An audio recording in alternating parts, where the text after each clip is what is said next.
अवलम यसीरू fill अर्द, क्या ये ज़मीन में देखते नहीं, कम अम्बतना फ़ीहा, कि इस ज़मीन के अंदर कितनी सारी चीज़ें हमने उगाई है, मिन कुल्ली ज़ौजिन करीम, अच्छी अच्छी किस्म की, अच्छे टेस्ट की और मुख्तलिफ़ वैराइटीज़ की हमने सारी चीज़ें उगा कर इन्हें दी है।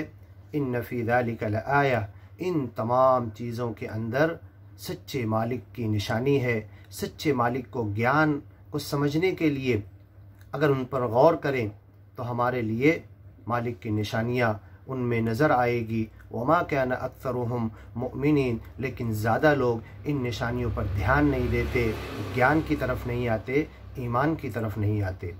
व इन्न रब्बका लहुवल अज़ीज़ुर रहीम, तेरा रब, तेरा पालनहार, पैदा करने वाला, तुझे पालने वाला तो ऐसा है जो बहुत ही इज़्ज़त वाला है और बहुत ज़्यादा रहम करने वाला है। बड़ी दया के साथ तुमको फिर भी पाल रहा है, हालांकि तुम उसकी तरफ ध्यान नहीं दे रहे। वमा कान अक्सरुहुम मुमिनीन, और अक्सर लोग ईमान नहीं लाते। व इन्न रब्बका लहुवल अज़ीज़ुर रहीम, व इज़ नादा रब्बुका मूसा अन इतिल कौम अज़्ज़ालिमीन,